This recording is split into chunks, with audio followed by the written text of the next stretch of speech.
Following Queen Elizabeth's passing, Meghan Markle went on a walkabout with Prince Harry in Windsor, and many onlookers noticed that she didn't give a royal aide any flowers. It's customary for well-wishers to give their bouquets to a royal, who then passes them off for placement, but Meghan declined an offer to unload the flowers in a moment caught on camera and highly scrutinised.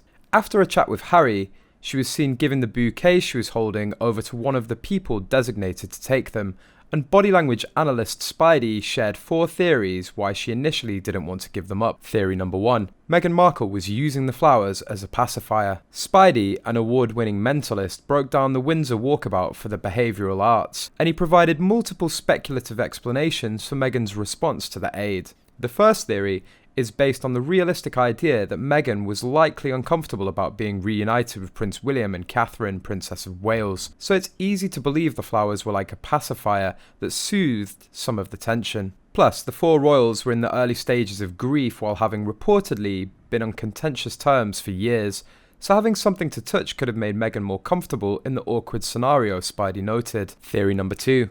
Meghan Markle was using the flowers for image maintenance. Next, Spidey shared a second theory based on the idea that carrying a bouquet can create the image of a well-liked individual. When someone sees a person holding flowers, it might bring to mind thoughts of a bride or a pageant winner. Being offered tributes to take to the Queen's collection could have presented a chance for Meghan to lean into that representation of being admired, Spidey noted. So theoretically, Markle could have been hoping to evoke an adoring image by loading up with flowers. Theory number 3. Meghan Markle was using the flowers to give a perception of humility. Third, Spidey theorised that Meghan could have been hoping to create a perception of humility by offering to take the flowers to the pile herself instead of handing them off to someone else. In other words, he explained, she thought about it and decided it would seem humble to say something like, "Thank you so much, I'll hold on to these myself, but you're very kind." Theory number 4.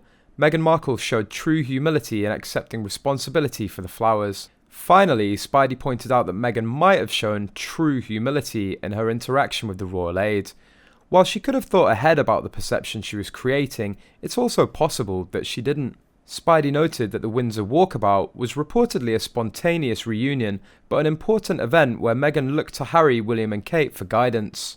So the world might have been seeing Meghan's royal modesty when she was asked to take the flowers and accepted them as a kind of responsibility. While Kensington Palace issued a statement indicating that William had invited Harry and Meghan to join him and Kate, another source claimed that security wasn't expecting both couples to be there. It was awkward.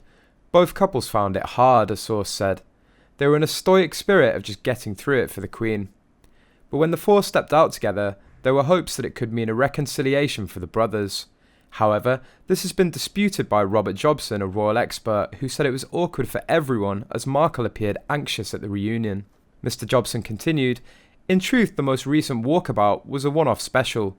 Something will have shifted the dial. Perhaps the Prince of Wales will have likely convinced him to do it for Granny's sake.